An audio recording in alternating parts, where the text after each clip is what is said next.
Welcome to Crimepedia. It's been so long, I almost forgot how to do this. My name is Morgan. I am your host this week. I hope you are having a wonderful day. And with me, as always, is my true crime BFF coming all the way from sunny England. It's a lovely Cherry. Hello, Cherry. How are you? For change. Hello, it is sunny today. It's very, very sunny. And yes, if you're not a usual listener to us, Morgan is based in the good old US of A, and I am based in lovely England. And together we form Crimepedia, the podcast. Yes, we are still around. Yes, we are still alive. We've just been extremely busy the past, I don't know, few months, especially the past month or so. But we are back with a brand new episode and a brand new case for you to listen to and enjoy.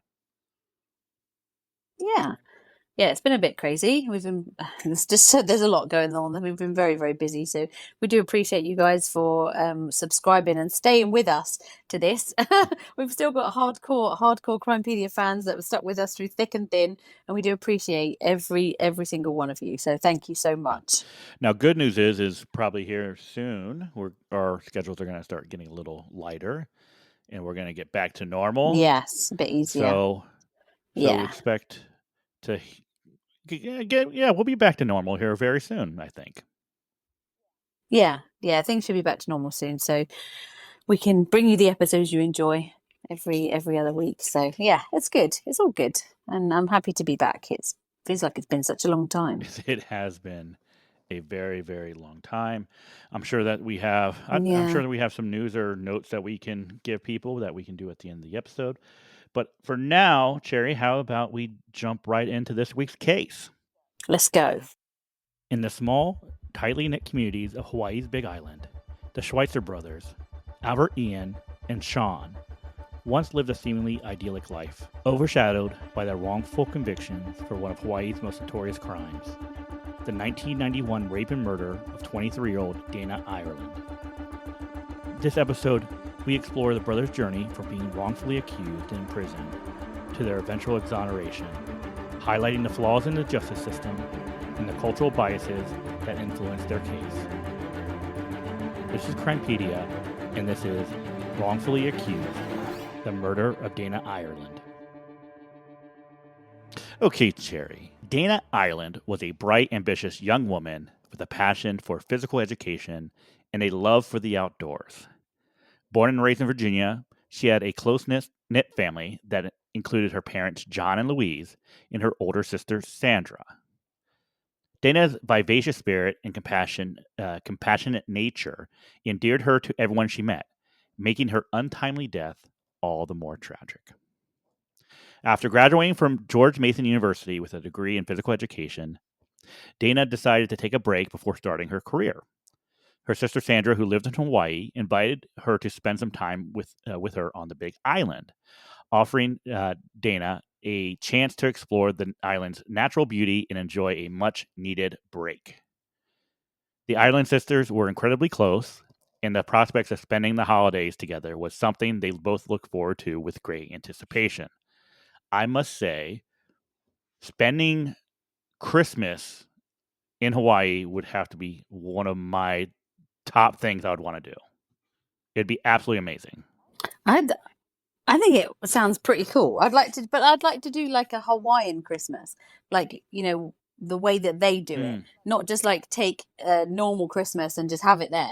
I'd like to like embrace how the Hawaiian people would have their normal Christmas. That would be really cool to experience. It's completely different to how we usually do it. No dragging a giant Christmas tree with you across the ocean. No. Yeah, like no cooking turkey, unless that's what they do. Like no cooking Mm-hmm. turkey, no potatoes, no all that side kind of stuff. Just see what they have. And like I would hope it'd be like a fresh fish, seafood kind of Mm. Christmas. That would be quite It'd be very interesting. interesting. Sat in the sun. Yeah, fresh fruit, like really wholesome Christmas, not the starch and the the tins of sweets and stuff that we take part in here. Yeah. Maybe actually lose weight over the holidays instead of, gaining 10 Yeah, pounds. yeah. Yeah, Yeah, exactly. I wouldn't Yeah. miss, I would be okay not having a white Christmas. It'd be fine with me. No snow, Yeah, I'd be me too, because okay. we don't get that here. Oh yeah, there you go. We hardly ever get a white You wouldn't Christmas be here. missing anything. So it doesn't make any Yeah, you would difference. actually just No, instead it'd be nice and yeah, warm, which would be lovely. be perfect. We need to do that sometime. Yeah, I'm down with that. I'm down with that. Yeah, that's Now good. Dana arrived in Hawaii in late 1991, just in time to celebrate Christmas with Sandra. The sisters spent the days exploring the island, hiking through lush forests and lounging on pristine beaches. Dana quickly fell in love with the island's breathtaking landscapes and the warm, welcoming community. However, the vacation would take a devastating turn on Christmas Eve. That afternoon, Dana decided to go for a bike ride near Kapoho, a remote and scenic area on the island. As the sun began to set, Dana's family grew concerned when she did not return home. Hours later, a passerby discovered her mangled bicycle on the side of the road. Dana's Oh severely no. injured body was found in a secluded area miles away, barely clinging to life. She would be rushed to Hilo Hospital, where she succumbed to her injuries later that night. Oh, that's horrible, isn't it? It's always horrible when somebody goes missing and the family just don't know where they are, and then they've got all of that. Where it's the worry, and then it's the finding of the person and the state that they're usually left in. It's heartbreaking. It's so awful.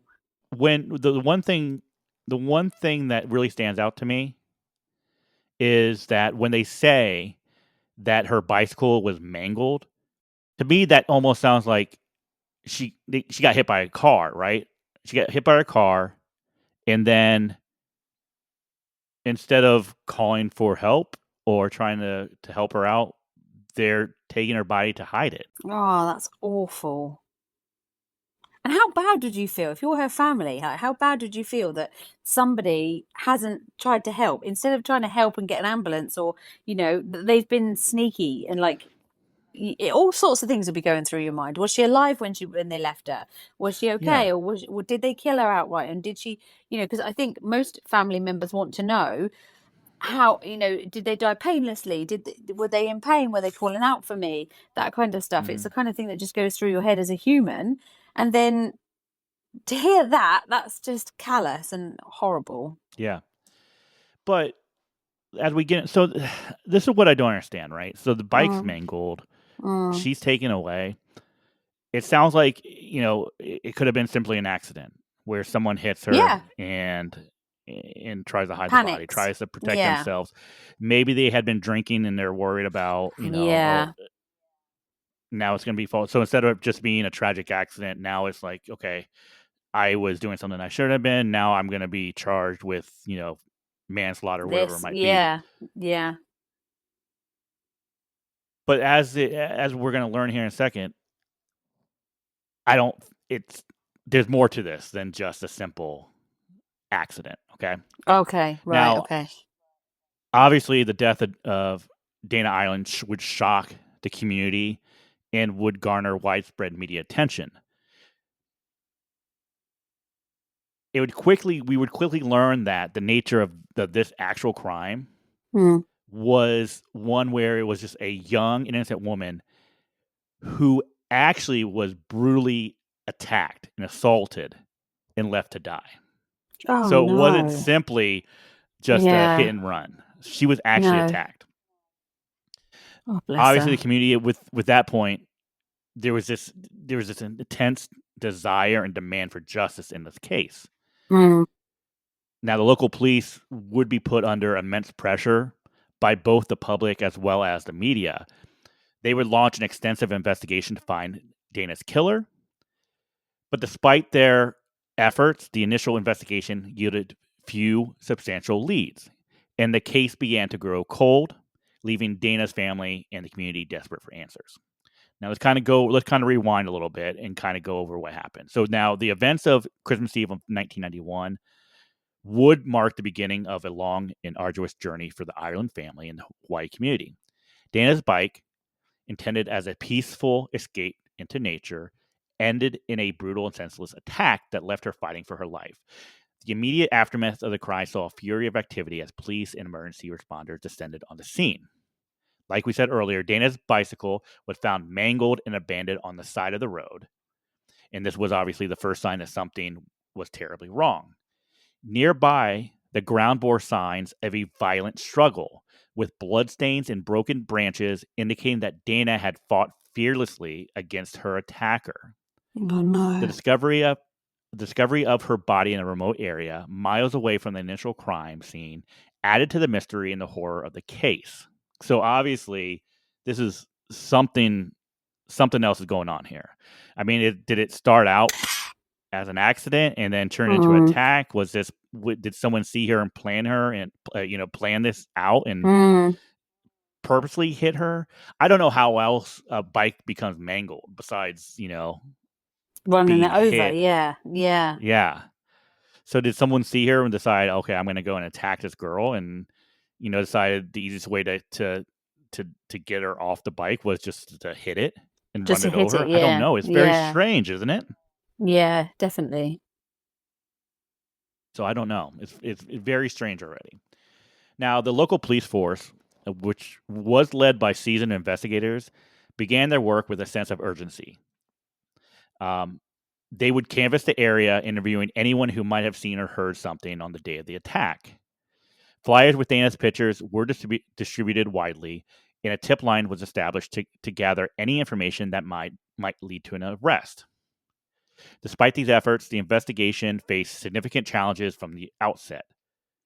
The remote location of the crime scene meant that there were very few witnesses, and the physical evidence collected was sparse and inconclusive. So, because of this lack of immediate leads, it would only heighten the sense of urgency in this case for the police. So, obviously, Definitely. you'd be worried, like, we don't really have anything to go off of. We don't have someone that saw anything. We don't have anything anyone that has heard anything.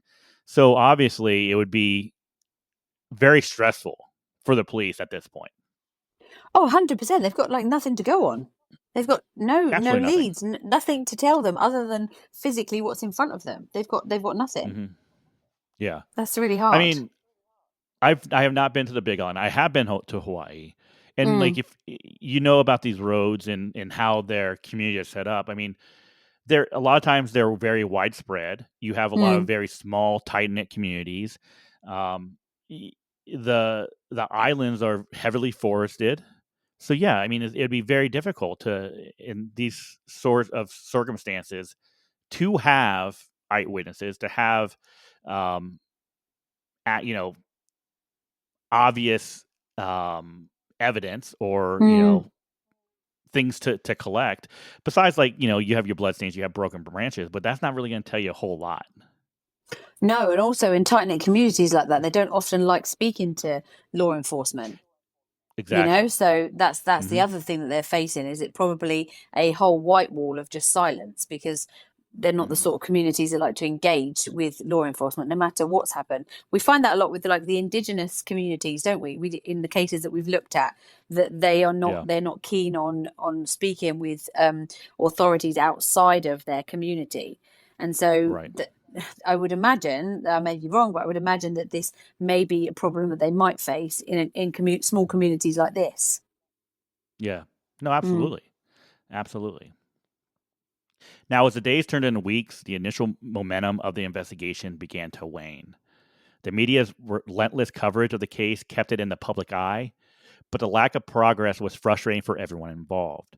Yeah. The police continued to follow up on leads and tips, but none of them seemed to bring them any closer to finding Dana's killer. Now, in this atmosphere of desperation and frustration, the police actually received an anonymous tip in March 1992 that would change the course of the investigation. The tip pointed them towards Frank Pauline Jr., who was a local man with a criminal record and ties to the Gonzalez family. Now, the Gonzalez family, they were notorious in the area, and they were led by a known drug dealer named Timmy Gonzalez. Okay, so Okay. obviously now you have someone in the community who's come forward and like, hey, you might want to look at this Frank Pauline Jr. guy. I love an anonymous tip. I love it. I love it when people do the right thing. Mm-hmm. They're struggling with the morality of it because they're frightened, but the overwhelming urge to do the right thing breaks through. And good on them. Good on them for just like Mm-hmm. giving the name, giving the police something to look at. Because Yeah. that poor girl and that poor girl's family, and like we always say, all it takes is one phone call, one bit of, one little bit of evidence, one name. That's all it takes that could actually break this all open, and you're not mentioned at all because you've done it anonymously. So if you know something, like Mm-hmm. say something, because that little phone call could be the difference between this case being cold forever and this case Mm-hmm. being solved. No, exactly. Mm. Now, Pauline was brought in for questioning, and under Mm. intense pressure, he claimed that he had overheard a conversation implicating a man by the name of Ian Schweitzer in Dana Okay. Island's murder. So you have one Yeah. tip coming in, pointing at Yeah. Pauline. He gets called in. Now he's pointing his finger at someone else. He's Like, giving oh another yeah, tip. by the Yeah. way, I overheard a conversation. They named this other guy. Conveniently. Obviously, very Yeah. convenient. Now, Pauline's statement was the first real quote unquote lead the police had received in months. And they quickly shifted their focus to the Schweitzer brothers, all right? So there are two of them. It was Clever. Ian and Shawn Schweitzer, okay? Okay. Now, these two brothers were well known in the community, and they actually had a strained relationship with the Gonzalez family. So this obviously added a very intriguing layer to the case. So you have someone Yeah. have a connection to the Gonzalez family, pointing his finger towards the Schweitzer brothers, Yeah. who has beef or issues with this other family, right? So now Yeah. it's turning into he said, she said. It's It two was them. It's arguing, them. feuding Yeah. family. Yeah, exactly. Yeah. Now, despite the lack of physical evidence linking them to the crime, at this point, the police believed that they had found their suspects. Oh, okay. Which is, I don't know Interesting. why. It just kind of, I don't know. This is where it's like, you go back to situations where you have um, like, like prison snitches, right? Yeah. Who are reaching out, like, oh yeah, I know something, and this is what I know, and this is who did it, and they're doing it so that they can get treated better treatment. They get Yeah. some Time off. maybe Yeah. time off, whatever. So it's like, how do you take the word of someone who is a known criminal, Mm. who's involved with a family that's involved in a drug trade, and you're like, Mm. okay, this sounds legit. Let's just go with what this guy Yeah. has to I say, mean, right? they haven't got the most stellar kind of like reputation, have they really? So can you trust what they're Mm-hmm. saying? I don't know. I don't know if I would. I mean, I'd Yeah, listen, but would I trust it 100%? And that would be where I would be going. I mean, the other thing is, like we always say, is we're not privy to everything that the police are told. So there must be a really good reason why they've thought that. There must be a reason yeah, that's making them, go that way. yeah. But here's the other thing: is like, even if he says, "Oh, I overheard a conversation which said that Ian Schweitzer was involved in the murder Yeah. or committed the murder," this is hearsay, anyways, right? Exactly. Yeah, of course. So that was hearsay, but the police still were like interested in like focusing on these brothers, like they had to have done it. Not only that is it's kind of like that Pauline's statements actually underwent several revisions over the next few years. Okay. Each version would become more and more detailed and would become more incriminating towards the Schweitzer brothers. Oh, that's suspect straight away, isn't it? Oh yeah, Yeah, absolutely. that's quite Absolutely. suspect. But despite the inconsistencies in Pauline's testimonies, the police were eager to make an arrest. Of course, they've had a lot of pressure. Course, yeah, of They course, from need public and something needs to media. happen. Yeah. Yeah, They need to be something seen needs to to be doing happen. They need to something. make arrests. Yeah. And because of this, and because it was the high profile nature of the case, Mm. they obviously decided, okay, this is going to work. We're going to pin this on the. I don't want to say pin. Let's use it. We're going to pin this on the Schweitzer brothers, Yeah. and they're basically a convenient target for us. That's what it seems like at this point. Mm. Now, I don't want to say that the Schweitzers didn't have their own problems. Mm.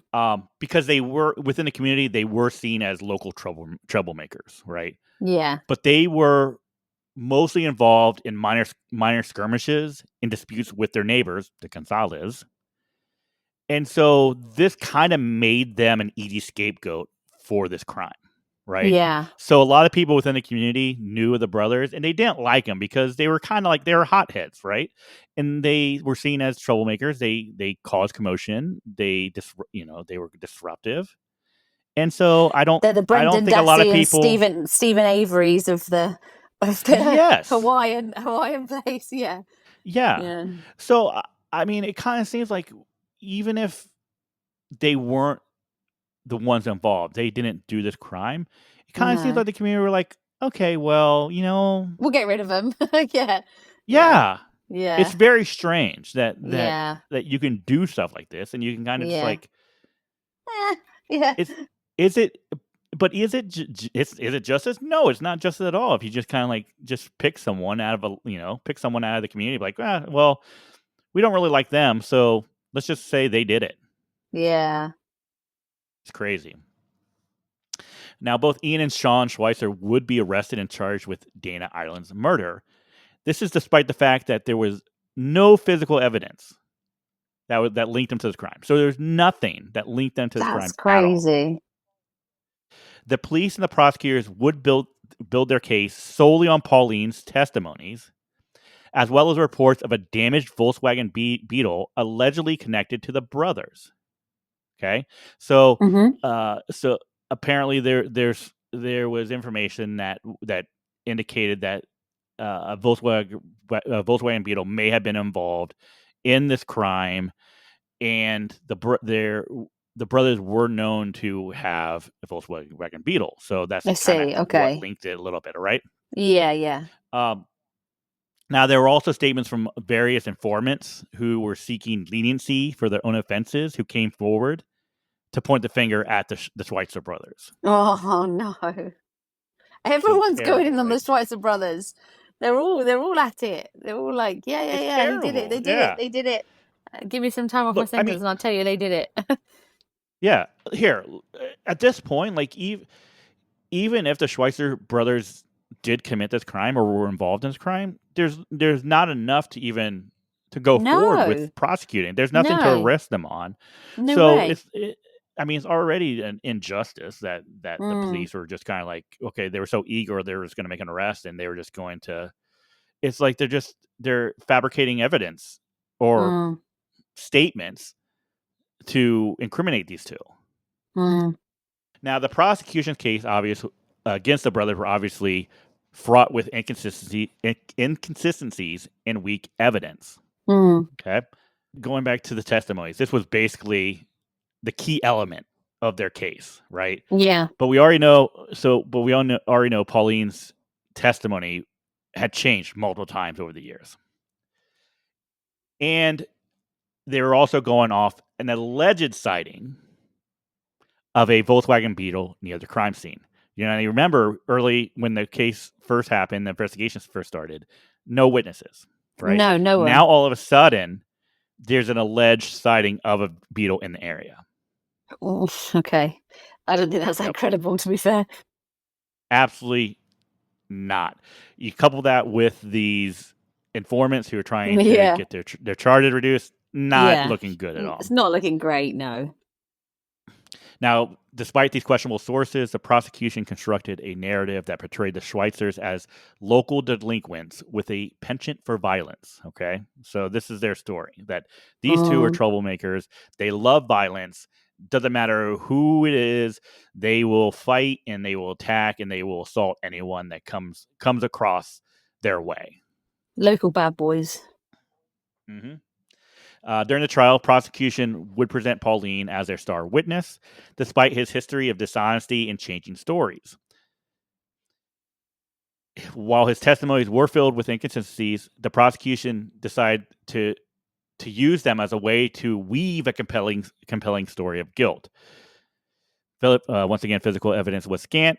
The damaged Volkswagen Beetle, which was reportedly linked to the crime, lacked any definitive forensic connection to the Ireland case. So they were able to find this Volkswagen Beetle, and there was Yeah, but there's nothing that nothing. indicated that it could have been involved, or that could link it to either hitting the bicycle, hitting Dana herself. So there's nothing that could actually link that car to the actual crime itself. Yeah. Now, the defense team for the Schweitzer brothers would face an uphill battle. They attempted to discredit Pauline's testimonies by highlighting his history of criminal behavior and his numerous contradictions. They pointed out the lack of direct physical evidence tying the Schweitzers to the crime, and they argued that the prosecution's case was built on unreliable informants and circumstantial evidence, which it absolutely was. I agree. Yeah, right? yeah, I agree. It absolutely was. Now, despite these efforts, the jury was swayed by the prosecution's narratives. The emotional weight of Dana Ireland's tragic death, combined with the persuasive but flawed testimonies, led to the conviction of Ian Schweitzer for the murder and sexual assault of Dana Ireland. That's crazy. That's crazy. Now, Shawn Schweitzer, under immense pressure of facing a long prison sentence and the strain on his family, would actually accept a plea deal for a reduced charge of manslaughter, resulting in time served. Oh, wow. So they went to Shawn. They say, "Hey, Shawn, if you accept a plea deal and say it was you committed manslaughter, you'll be found guilty, but you'll have time served and you'll be able to walk free." So rather than have to face a long prison sentence, he said, "Okay, let's do it." And he accepted the plea deal. You can't blame him, because if he's going to walk out of there free, time served, why wouldn't you? You've got a choice between, okay, you're going to spend a long time in prison if you go not guilty, Mm-hmm. but if you just go guilty, you're going to get out straight away with time served and it's all over. Okay, no, Yeah, it's a no-brainer. you just saw your brother go to be found guilty. Yeah, that's right. And now he's going to be facing life in prison. Yeah, so why wouldn't you?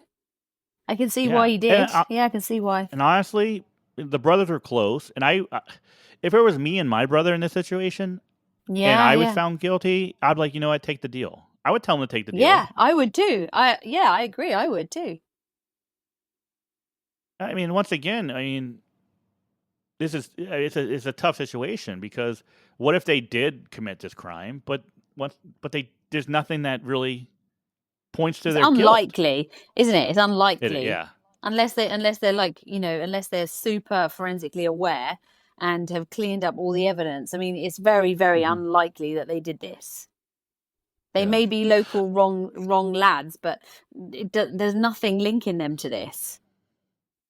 What I'd be interested in, and so we kind of talked about this on our Crimepedia Extra today, is we were talking about when people have public defenders. And I'd be curious to know if this was if their defense team, if it was public defenders. Was it? Because the big problem with it, while it's good that people are able to have representation and they need to have representation when they're not able to afford legal counsel. Yes. Yeah. The big problem that we discussed and you see is the fact that a lot of times these public defenders are getting a flat fee for their services. So they're going to get paid the same amount if they are putting in 100 hours into a case, or if they're putting 10 hours into a case. So no matter how much time and effort they're putting into a case, they're going to get paid the same amount. And the fact that they are crazily overworked. Their workload and caseload is ridiculous. That's the other thing, is that they're not. I mean, realistically, the hours that you need to put into building a case, they don't have those hours, because they've got so many cases that all require the same amount of hours to be put into them, and they just physically don't have the hours to do that.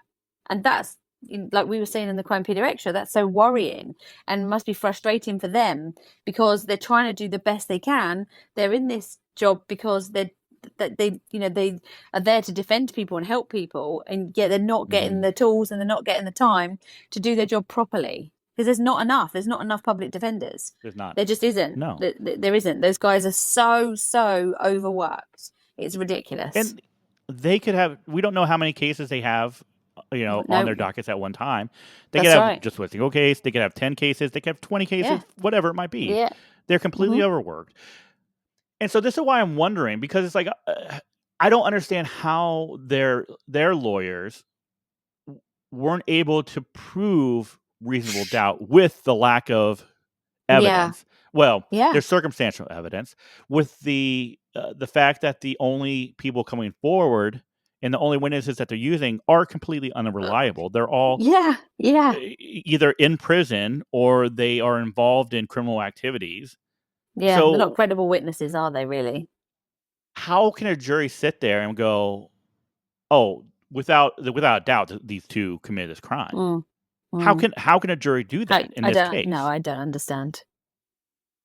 So obviously it's like, well, what did the defense do or not do to convince the jury that there's reasonable doubt in this case? I mean, I'm sitting here and I'm telling you, like, obviously I'm not doing the case word for word, but I'm sitting here telling you that there is no direct physical evidence that would link the brothers to this crime.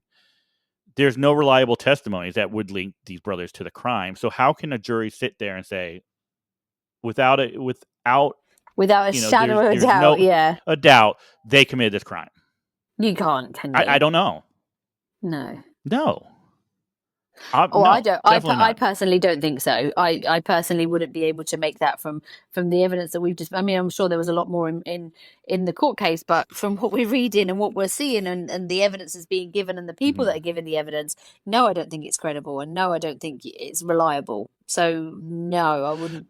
If I was on that jury, I would say no. I can't say beyond a reasonable doubt. No. I couldn't go home and feel good about what I did. No. I couldn't feel good that I put away two people that deserve to be in prison. And that's the other thing, is the fact that you didn't put away the people that did do this.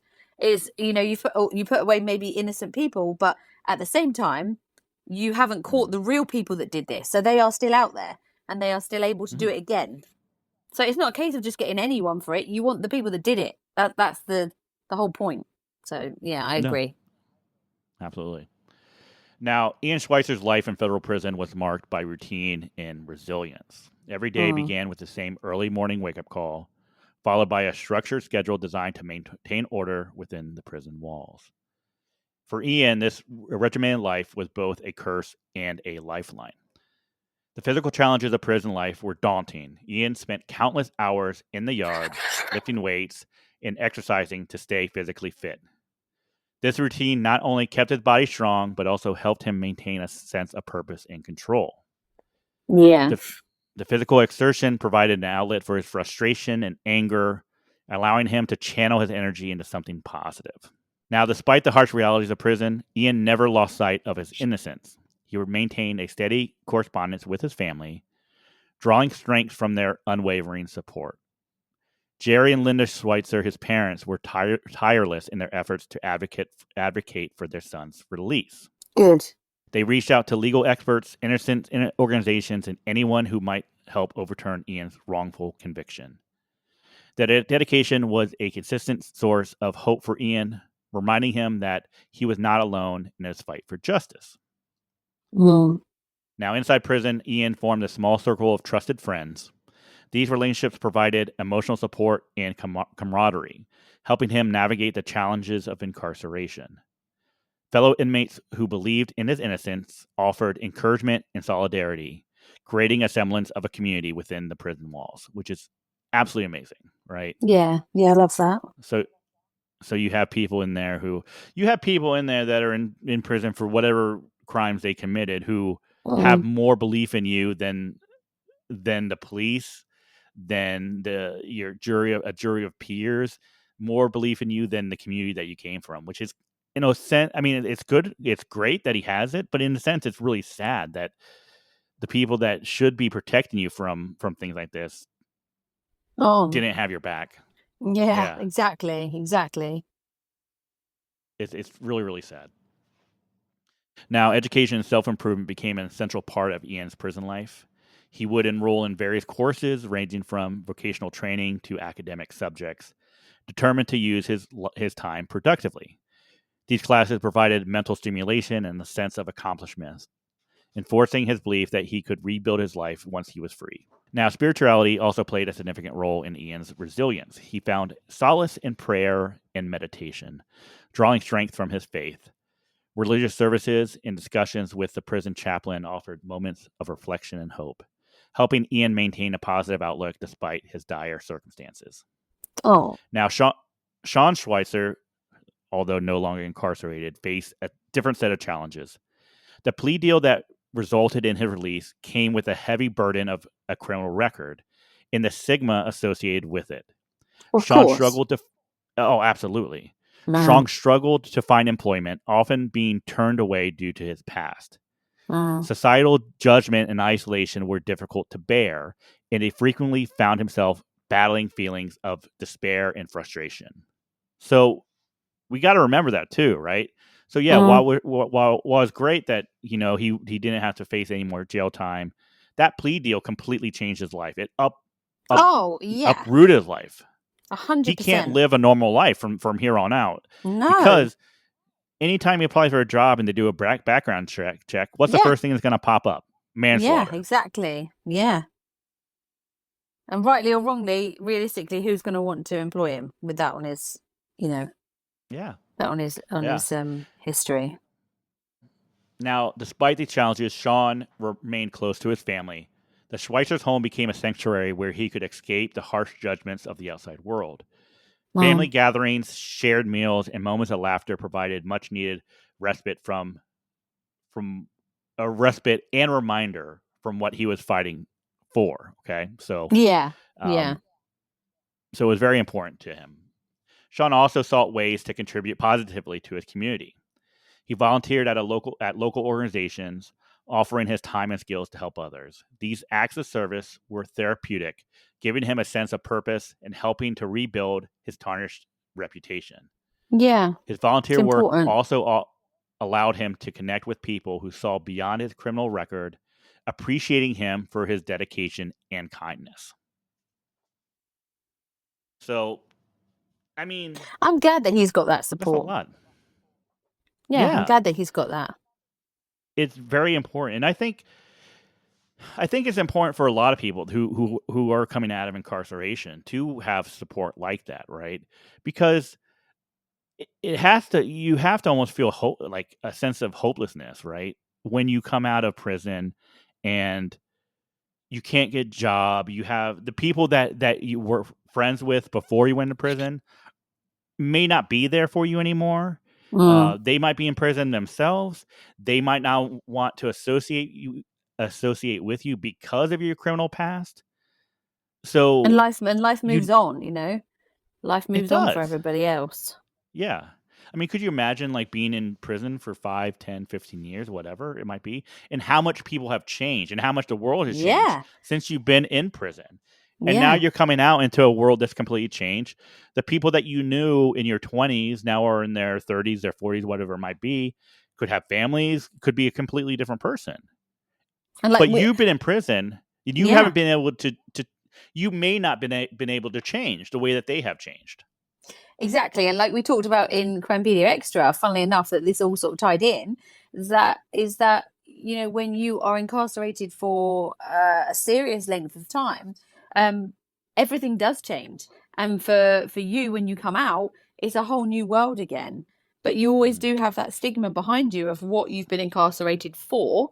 And then that's, you know, sometimes people can't deal with that very well. Sometimes they don't have the support from people to go back and have a normal life, because no matter where you go, no matter what you do, that's always there. And if Mhm. you're innocent and you didn't actually do it, then that's quite harsh, you know. And if people don't It have is. Yeah. hope, they don't have any hope and they are feeling hopeless, they've got nothing to lose. And I think even though people are in prison, depending on what they've done, because I'm not going to say this is a blanket thing, but I think you need to give people some kind of hope. They need some kind of hope. Mhm.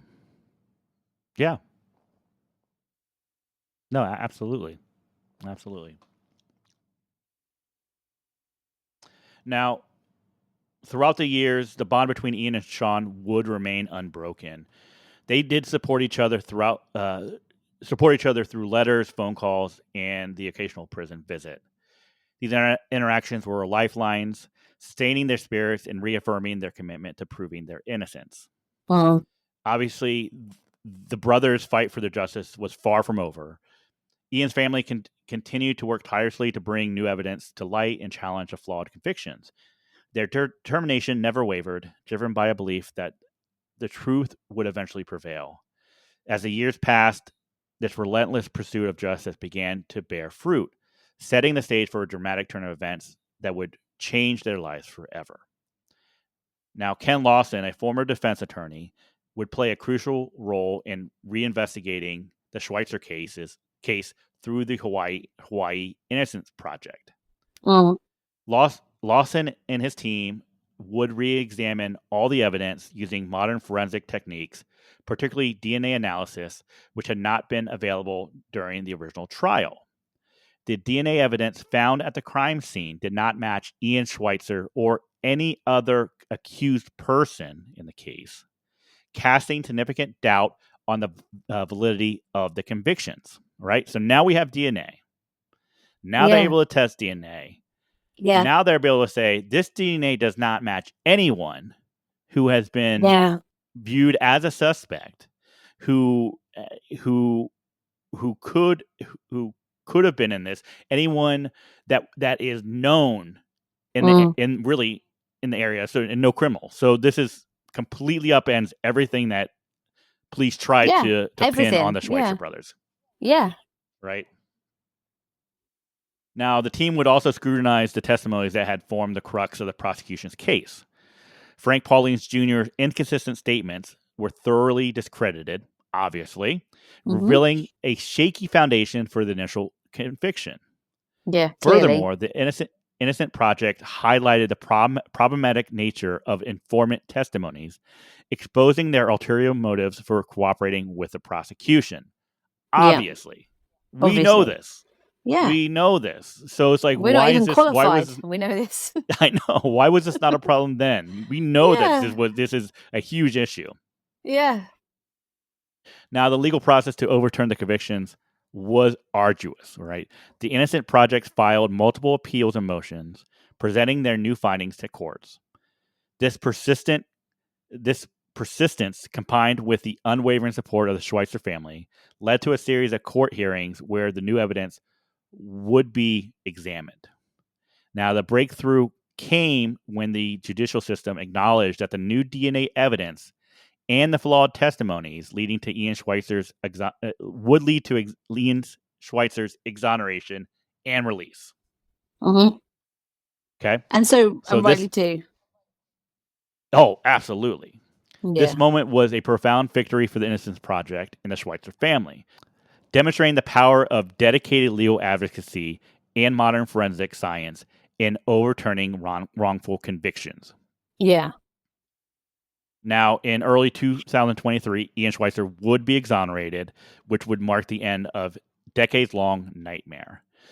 His release from prison was a moment of immense relief and joy for the Schweitzer family, but it also signaled the beginning of a new journey. Ian faced the daunting task of rebuilding his life after years of wrongful imprisonment. The Mm-hmm. psychological and emotional impact was profound, but the support from his family and community provided a foundation for healing. But the road to complete exoneration for himself was still fraught with challenges. Both brothers sought to raise awareness about wrongful convictions and advocate for justice reforms.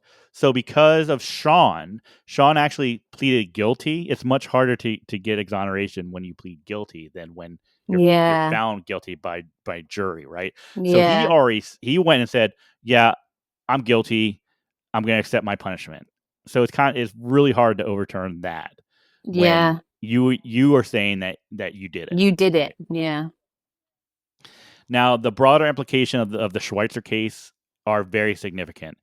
Now, it highlights systematic issues within the criminal justice system, including the reliance on unreliable informant testimony, prosecuting,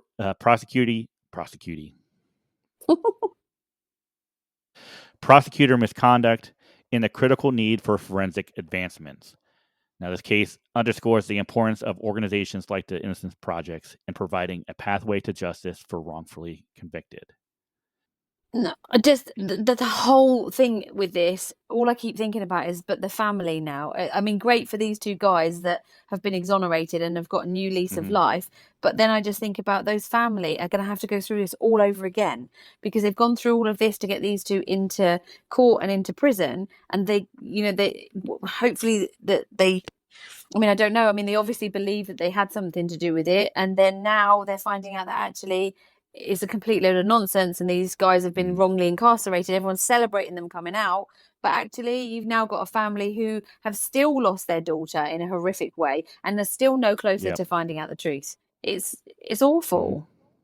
It is very awful. Mm.